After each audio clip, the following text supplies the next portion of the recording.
Revolution. Okay, the session is now being recorded. So we are here to discuss yung tinatawag natin na volume of solid revolution. Okay, so ano ba ang ibig sabihin ng volume of solid revolution? Actually, i-discuss ko muna yung pinaka-concept, no? Okay, meron tayong tinatawag na dalawa, na may tinatawag tayo na hollow or cylindrical disk. Bago natin answeran, no, yung konsepto muna nito, meron tayong tinatawag na cylindrical disk. Okay, ano ba tong cylindrical disk? So, if this is the formula of the volume, pi y squared dx, x sub 2, x sub 1. So, basically, kung titignan mo ito, ito yung pinaka, let's say, ito yung curve. Ah, let's say, ito yung pinaka-rectangular. Tapos, meron ditong circular, ano, kasi circular disc ang ibig sabihin na parang cylindrical, no? So, parang cylinder siya. So, ganun, no? So, para siyang, ayan. Okay, so, ayun, no? So, ito yung dx. This is the y. No? This is the y dx. Ay, yan, y dx. Kaya, dahil ito yung area, pi r squared kasi yan. Actually, kung bakit yan yung formula natin, no? Kasi, ito, indicated as radius. Since the area of a circle is pi radius squared, kaya naging y squared. Ito yung radius na tinutukoy. Kaya yan yung formula. No? So now, as this is the cylindrical disc, meron naman tinatawag na hollow cylindrical disc. Okay, ano ba yung hollow cylindrical disc? Okay, halimbawa, no? Ito yung curve. Ito yung parang ano, yung sa circle, 'di ba? Pag ano, ito yung inner. So ito may length to. Kumbaga ito yung radius. Pero katumbas niyan, let's say this is y sub 2. Ngayon, meron tayong outer layer.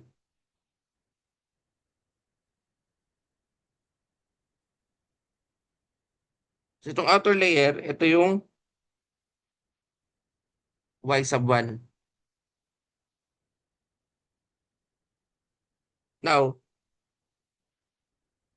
if you can notice,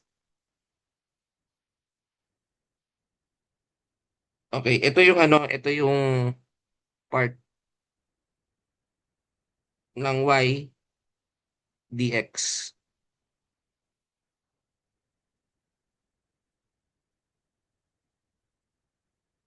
Ayan. Tapos ito yung ano.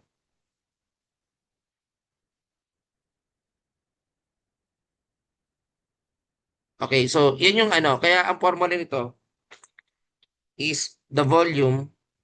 Dahil ito ay related sa circle pa rin. So pi y sub 2 minus y sub 1 dx. No? Na naka-square to. No? Kasi yan yung ating formula. No? Ang tawag dyan is hollow cylindrical. Okay. Ngayon, meron naman tinatawag na cylindrical shell. Yung cylindrical shell, so parang ganito siya. Halimbawa, ito yung pinaka-cylinder. So meron tayong internal dito. Tapos meron tayo dito. Okay, so gaganitin ko siya. Okay, ito naman, no. So ngayon, ito yung susunod.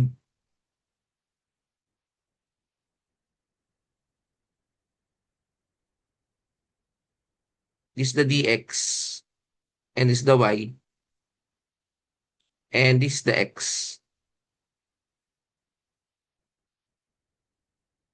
No? So ngayon, mapapansin nyo, no?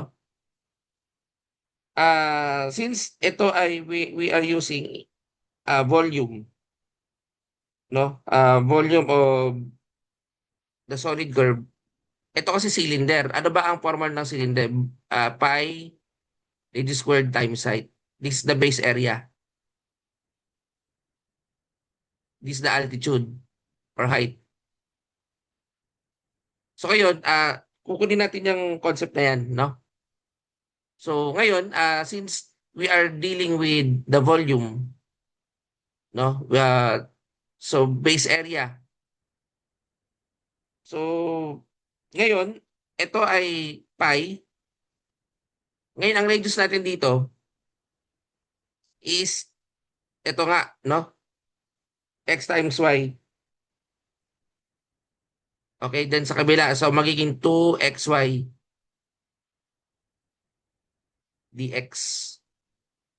Kaya volume is the integral of 2 pi xy dx. Yun yung magiging formula natin for the hollow cylindrical or the cylindrical shell. No? Yan yung nasa volume of solid revolution. Okay? So anyway, to answer the problem, kasi yan ay ano lang naman, kumbaga parang theoretical concept or parang alis meron kayo idea kung anong gagamitin nating formula. Sabi dito, given the area in the first quadrant bounded by x squared is equal to 8y, the line y minus 2 and the y-axis, what is the volume generated when the area is revolved around the y minus 2? Dito, mahalaga yung mahalaga pa rin yung ating pagdodrawing. Idodrawing natin yan, yung curve. So, riribihin natin yung parabolic curve, yung parabola, no? So, paano natin isa-solve ito? So, siguro i-clear ko lang itong, erase ko lang itong part na ito para ma-solve natin. Okay, so, aalamin natin yung solution. So, ito na yung solution dun sa problem. So, ito lang yung kanina. So, I will give the recording, by the way, para talagang naintindihan itong konsepto ng volume of solid revolution. Which in our case, kinakailangan talagang Okay.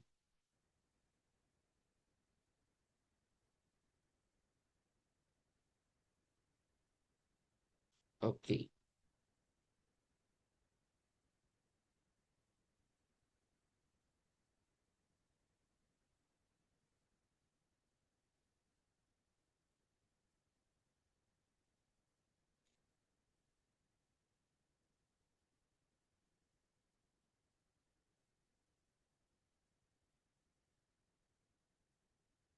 Okay, so now, given the area in the first quadrant. Okay, so let's try to solve.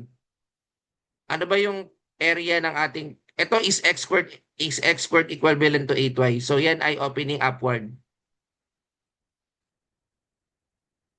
No, kasi nga x, tapos ang vertex niyan, 0, 0.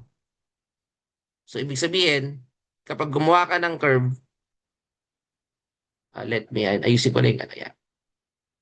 So yung vertex ito is 0, 0. So let's try to draw the possible curve, no? Now, sinabi dito, mayroon kang y minus 2. So y minus 2 is a straight line. So, or pwedeng y is equivalent to 2. So 1 and 2, 1 and 2. So ito yung straight line na y minus 2. So ngayon, ipapalit ko yung equation para malaman natin yung magiging coordinates. Since y is equivalent to 2, pwede kong ipalit na. So meron kang x squared equivalent to 16, take the square root, both sides. Meron kang positive and negative 4. So meaning to say, 3 and 4, 1, 2, 3, and 4. So ito na yung magiging pinaka points. No? So meron kang 4 and 2. Ito ay negative 4 and 2. So magkakaroon ka ng curve, parabolic curve.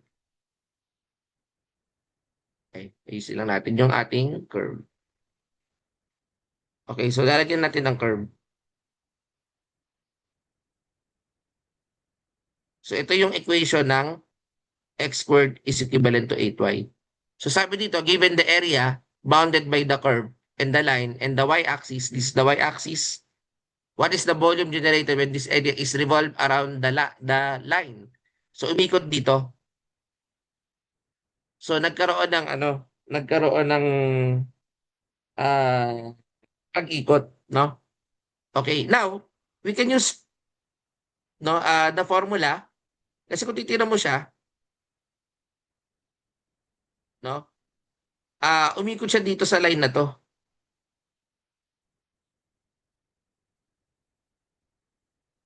So umikot siya diyan. So parang cylindrical curve, no? Now, ano ba ang kamukha doon sa mga dinrawing ko kanina? Kung naalala nyo, doon sa solid volume or solid revolution. Ano yung kamukha na may cylindrical, no? Kasi umikot siya eh. Pinaikot natin, no? So pwede natin gamitin yung try natin itong ano, volume. Kasi kung titingnan natin, let me draw, no? Sabi dito, umikot siya.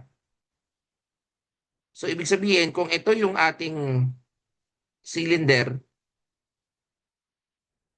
tapos dito siya umikot from here, no?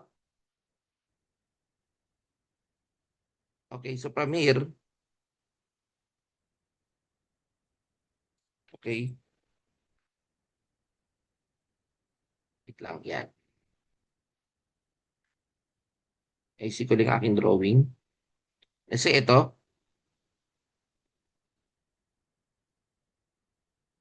so ito yung cylindrical method natin. So umikot siya dito. So let's say ito yung y is equivalent to 2, pinaikot mo siya diyan. So na-generate siya ng ano, cylindrical. Kaya sa pag-generate niya, nagkakabuo ka ng ano, ito yung dx y. Kaya pwede kong gamitin dito is yung volume pi y squared dx. That is the integral, no? So yun yung gagamitin natin to solve the problem. Okay, so let's try, no? Gamitin. Since ito ay mayroon ka ng ano, mayroon ka ng value ng x. Okay, so ang gagamitin ko siguro dito para dahil ano, meron kang 4 and negative 4. So gagawin ko lang is volume integral of 4 and negative 4 pi. Yung y natin is simply dalawa yan eh. Meron kang 2 minus x squared over 8 squared dx. You can use the calculator directly. So sa akin, kapag in-integrate mo using the calculator, let me check no using the calcu. So kung may calcu ka dyan, sabayan niya lang ako. So pi multiplied by 2 minus x squared over 8.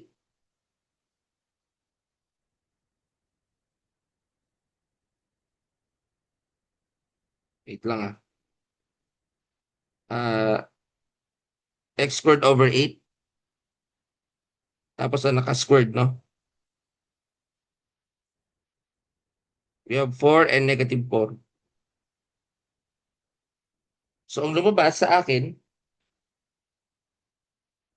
okay, let me check.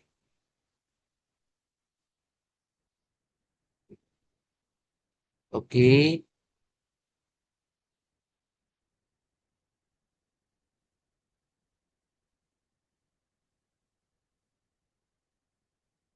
okay. Ay, wala palang pi. Wait lang. Kailangan may pi.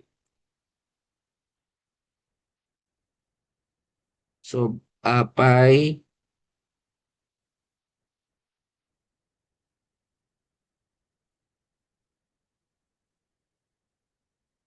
Okay, so let me calculate. So by solving, by calculator, ang lumabas sa akin, so ang gagamitin ko lang dito is 4 and 0 lang pala by the way, no? Kasi nga, ito, ang hinahanap dito, given the area in the first quadrant. So yan ang area in the first quadrant. So 4 and 0 lang gagamitin ko. So pag ginamit ko ito, 0 to 4, ang lalabas is 26.81 cubic meter. So yun, ito na yung pinaka-final answer. So I hope yan na naintindihan, no? Ngayon, meron akong i-introduce sa inyo, no? Kung naalala nyo, yung first proposition of Pappus, ito yung alternative, Pappus theorem. Ito sa surface area to. Okay, ano ba yung formula? I-recall lang natin, no? Kasi nag-review naman tayo ng in terms of surface area, no? Para talagang naiintindihan, no? Yung surface area o yung Pappus theorem. So ang formula nun, kung di ako nagkakamali, no? Is yung dA. Kung nare-recall niyo yung dA.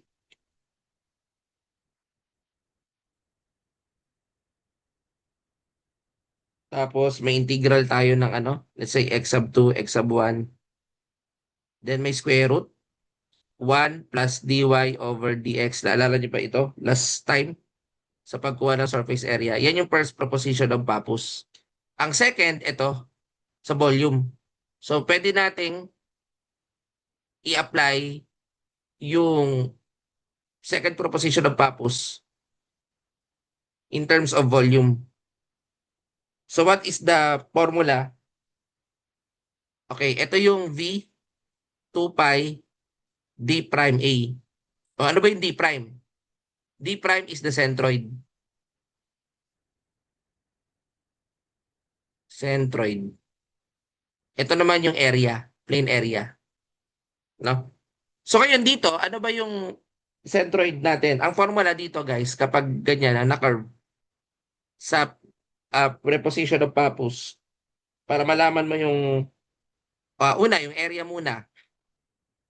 Yung area is simply 2/3 base times height. Pwede nyo, actually kahit nga hindi kayo mag-integral, gamitin mo ito, basta symmetric, no? Gamitin mo tong area, yung area is equal to 2/3 base times height. So halimbawa, sa case na ito, ano ba ang base? 1, 2, 3, 4, 5, 6, 7, 8. So 8 tayo, no? Times height is 2. So meron kang area na 32/3. Pero dahil nga first quadrant lang, so di-divide mo sa 2. So magiging 16/3 na lang. Okay, so yan yung area. Okay na tayo. Yung D prime naman, yung pagkuha ng D prime o tinatawag natin na centroid, usually, dahil ito ay in terms of y from the line, ang formula niyan is y prime is 2/5. Tapos yung kanyang height, no? Yung isa naman yung pag naman sa x 3/5, no? Pero ito yung gagamitin natin to determine the formula. So directly applying the volume 2 pi 2/5 times the height. The height is 2 multiplied by 16/3. Paki-check kung ang volume ay 26.81. Sa akin parehas lang. So yan din yung magiging volume. And we apply the second proposition of Pappus. Okay, so that is the proposition of Pappus, no? Madali siya, basta alam mo yung formula. Yan yung isa sa formula. I think mamaya sa centroid, i-discuss ko yan, no? Yung pag-alam ng centroid. Okay? So para maintindihan niyo rin yung volume of solid, para magamit yung proposition of Pappus na formula. Okay? So I think yan yung example of volume of solid generation, no? So I can still give problems related to that. Okay? So para at least ah, masanay tayo. So, yung quiz to nyo, yun ang medyo madami. Pero yung ano yung departmental kasi, online naman yung mga quizzes natin. Okay, sige. Okay, let's try, no? I think we can now proceed to the next problem. Okay, so let's say this one, iibahin natin, no? Given the area, yung pa rin naman. Given the area in the first quadrant,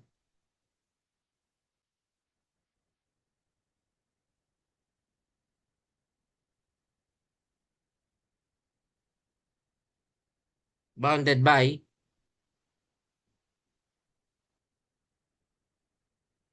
x squared is equivalent to 8y, the line x equivalent to 4, and the x-axis.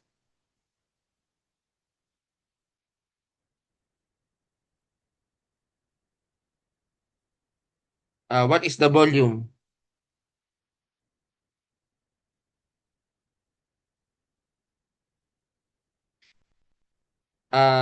generated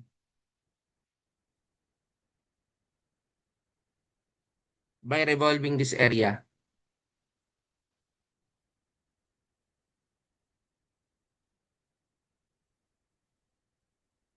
about the y-axis?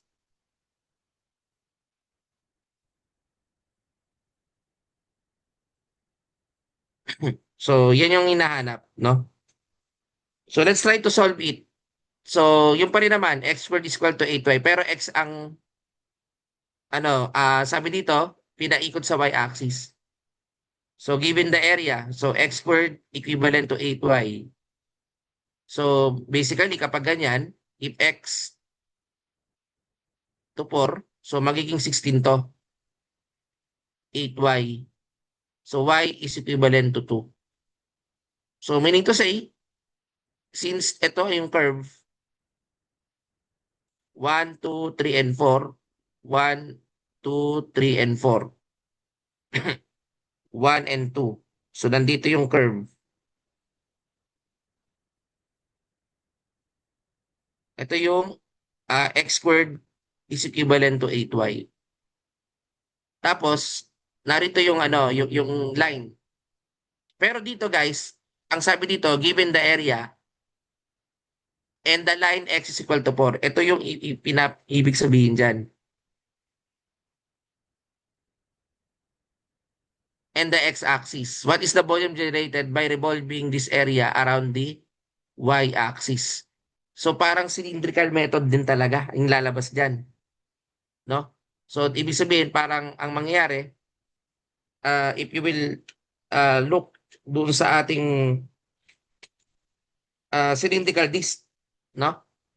Kumaga parang ang mangyayari dyan, meron ka ditong cylindrical disc kasi pinaikot mo sa ano. O, tapos ito yung pinaka-cylinder. Ito yung yung papaikutin mo kasi umiikot sa Y.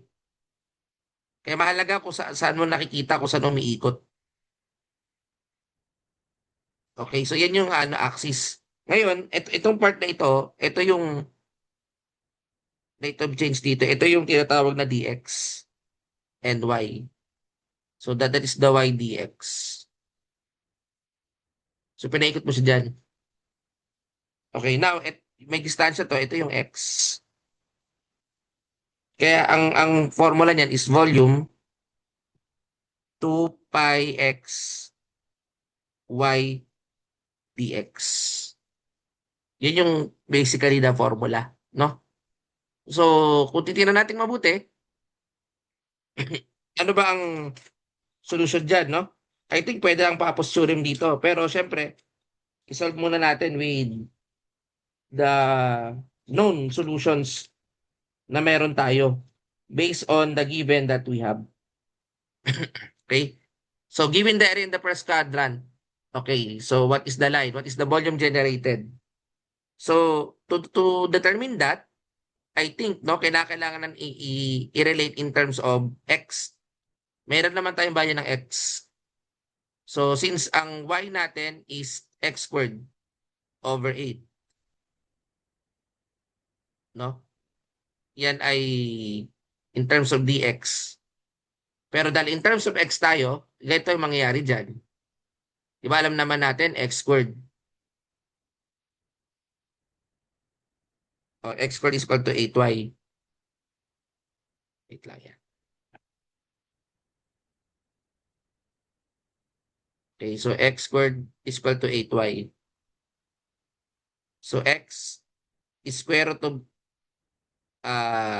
8y, no? So ito na yung ano in terms of x, no? Okay. Pero dito guys, dahil mag-dy tayo, kailangan ko alamin ano ba yung y natin in terms 2 and 0. So ito yung limit diyan. So y is equivalent to 2. So ibig sabihin, mag-i-integral tayo in terms of dy, no? In terms of dy. Or kung in terms of dx naman, dapat ang yaano ko, dx x dapat yung ano ko. Kaso wala naman tayong y, x is equal to 4. So gagawin natin is 2 and 0 to 2 since ang ating y is 2. Tapos 2 pi and the value of x in terms of ano is square root of 8 y, and then we have the y dx, no? Ngayon, kinakailangan natin palitan yung y in terms of dx. So the value of y here is x squared over 8. So ipapalit-palit natin. Pero dahil ito ay dx na, papalitan ko na ito ng 0 to 4. Dahil first quadrant, no? So magiging 2 pi 0 to 4 square root of 8 x squared over 8. Then x squared over 8. So yun yung magiging ano, then dx. So what would be the value in terms of the integral? Let me integrate this. I think you can use the integral calculus dyan sa calculator nyo. Square root of 8 multiply by x squared over 8. And then we have x squared over 8.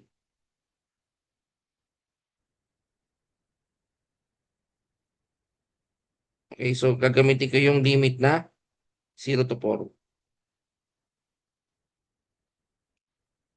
So by solving, pakicheck na lang kung tama. We have 50.265 units or 16 pi. Ang naging sagot ko dito guys is 16 pi or 56 or 50.265 cubic units. So that's how we solve the problem using the volume of solid revolution. Okay, now, meron tayong tinatawag na second proposition of Pappus. Dapat same lang. Where the formula is V 2 pi D prime A. Dito obviously, pag kinuha ko yung area, 2/3 base times height. Pero dahil ito ay first quadrant only, hahatiin natin sa dalawa yung makukuha natin, no? 2/3, yung base natin is 8 times 2, meron kang 32 over 3 divided by 2. So equivalent to 16 over 3. Tapos yung ating centroid, ito, no? Dito magkakaiba, no, sa centroid. Okay, dito sa centroid na ito, dito sa centroid na ito, guys, no? If I am not mistaken, no, dito sa centroid, we have 3/4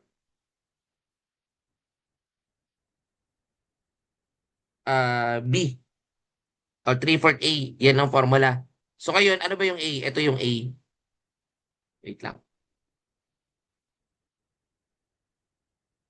3/4 A, no? Ay, anyway pala, yung area pala, iba pala yung area. Dito nga pala sa ano, gilid. Ito pa nga pala yung nahanap dito. Wait lang ah. Ito nga pala yung area yung hinahanap.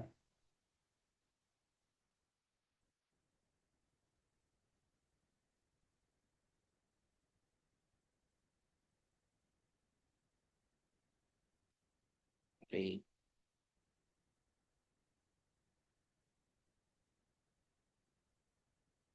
wait lang ah. Yung aking ano, panulat.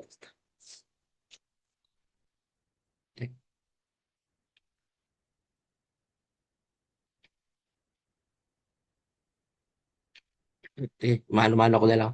Ito yung hinahanap dito. Ayan. So, ibayin ko lang yung ano. I think dapat that is ano. Pag ganyan kasi 1/3 base times 8. Ang gagamitin ko is 1/3. Kasi nga, ang hinahanap ay ito, hindi yung sa loob. So kapag ganyan, 1/3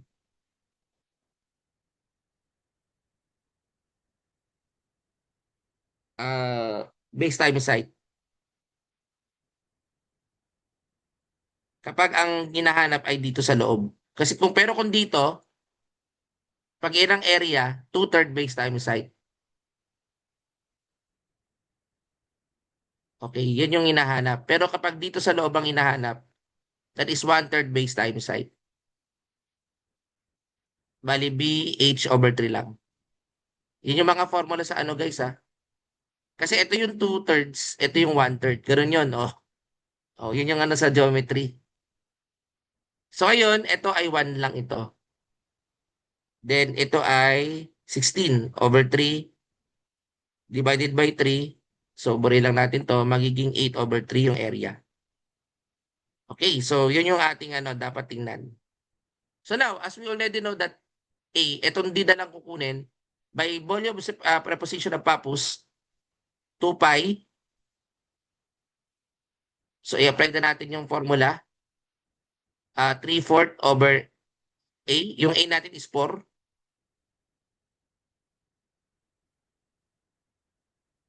Okay, so ito ay, you can check by yourself, no? And then we have the 8 over 3. So kung mapapansin nyo, dito makikita natin, kapag binultiply ko ito, ito ay magka-cancel, ito ay magka-cancel. So 8 times 2 is 16. So we have 16 pi. O di ba tama? Tama tayo doon sa initial computation natin. So nagtugma yung sagot natin. Ito yung ano, ito yung 50.265 cubic units. 50.265 cubic units. So that is how we solve problems in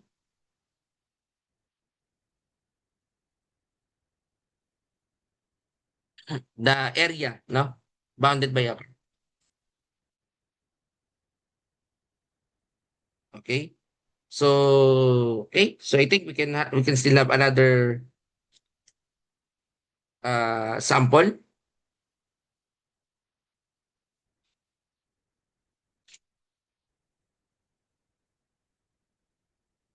Okay.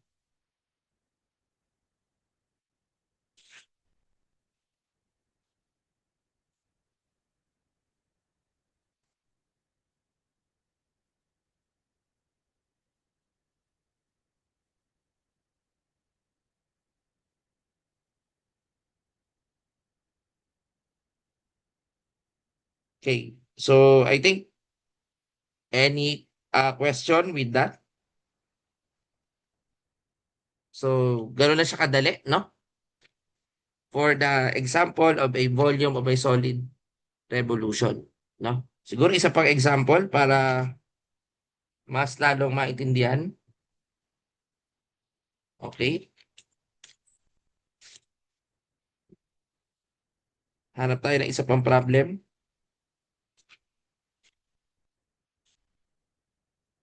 So again dito, kailangan nyo pa rin dito lahat, pati yung plane area nakukuha. So pwede naman mag-ano kagad, direktang preposition of purpose. Okay? So yun nga lang, medyo kailangan sure ka dun sa mga gagawin. Hanap tayo ng ibang may ibang verb. Okay. Ito maganda to. Hyperbola. O given the volume of the hyperbola. Okay, clear natin to.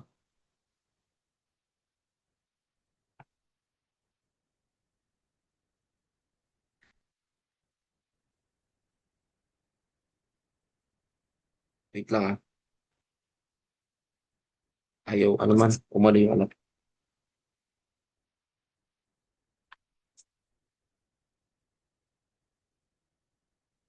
Iyan ko lang itong,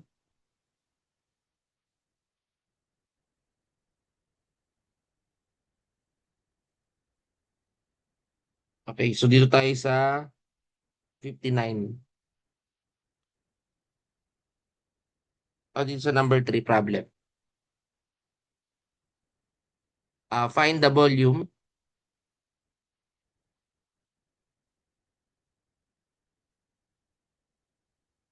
by revolving the hyperbola.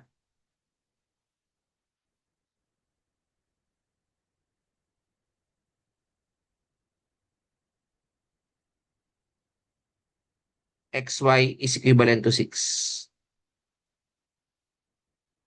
From X to 2 to X is equivalent to 4. About the X-axis.